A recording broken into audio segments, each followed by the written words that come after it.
Climate change is a part of the accepted vernacular of society now.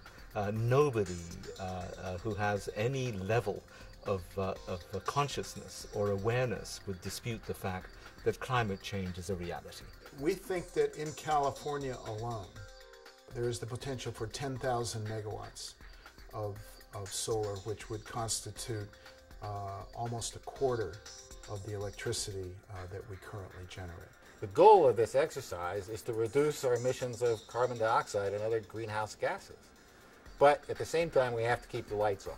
So if we're not going to burn as much coal to make electricity, we're not going to burn as much natural gas to make electricity, then we have to have electricity from other resources. And that's where solar and wind and geothermal and biomass come in. The Air Resources Board has the responsibility for developing the scoping plan that will show how California can meet the goals of AB 32 to reduce our state's greenhouse gas emissions to 1990 levels by 2020.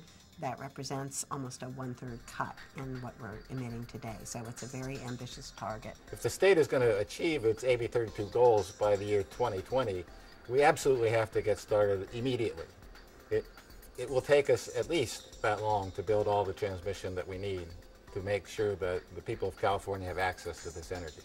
Regulation and legislation still need some improvements. However, there is no place in the world where the resource means a desert with a high intensity of solar radiation is so near to the biggest consumption, to the biggest load centers like the LA basin. California's been in a position now for a number of years where we have not had to build a lot of new plants because we've been so good at getting our old plants to operate more efficiently and creating incentives for consumers to use energy more efficiently.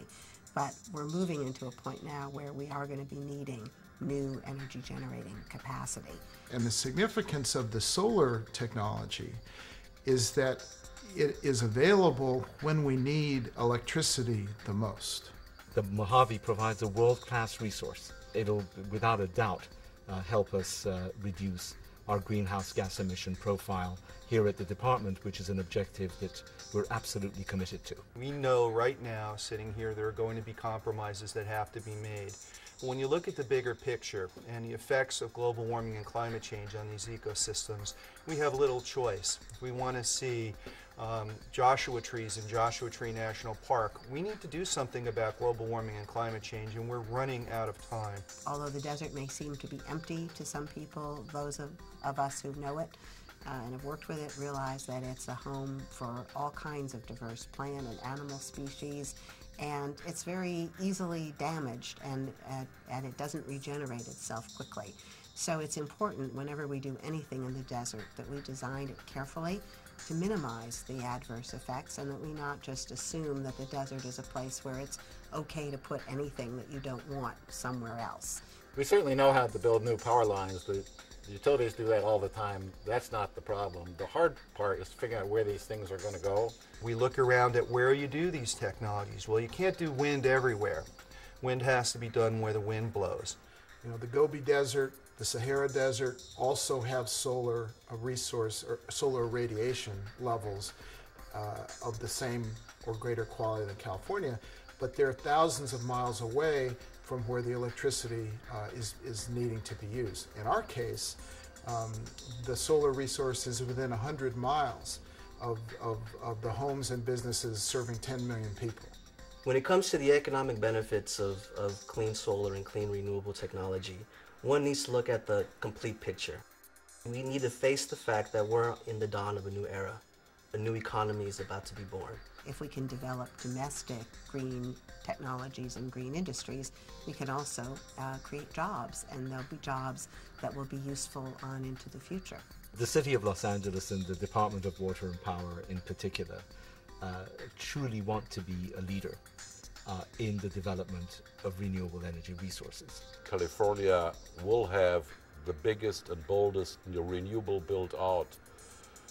Concentrating solar power plants will play an important role here. We can also, if we do it right and we generate excess power, send power elsewhere to offset coal-fired power plants in other places. And we need to do the same thing we're doing in California and other states. Big solar is a very important part of that. We want businesses to come here. We want the renewable energy industry to locate here.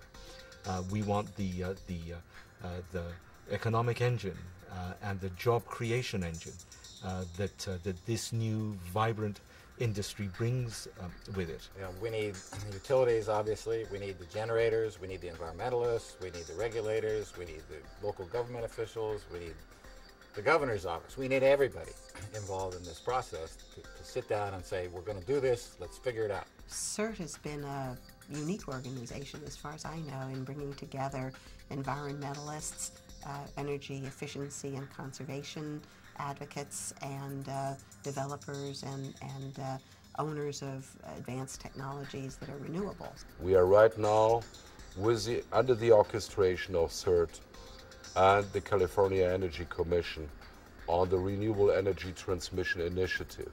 We're ready. And I'm working as the facilitator for that process to try and understand exactly what transmission facilities would be needed to access enough renewable energy to satisfy the state's AB 32 goals. That means that we are trying to discuss and develop a rational system for a soon built out of the transmission system with a fair distribution of cost of enhancing and strengthening this system in a way that we are not blocking each other, that the different groups of interest are not blocking each other, and we very much trust in the moderation function of CERT there. The key to the whole process is avoiding dumb mistakes. The key to avoiding dumb mistakes is to listen to the stakeholders, and that's the important contribution that CERT is helping to make, is to pull those people together and listen to them. It's so important to have resources, to have allies, to have partners that one is able to trust. And CERT, clearly for us, is counted amongst the friends that we rely on. A friend as an honest broker, as an entity that brings us unvarnished information without an agenda other than to help us realize our goals. And so this is a relationship that we value and that we hope will continue for many years to come. Each of the pieces are present today, but they need to be pulled together into a strategy that will be durable and built to last.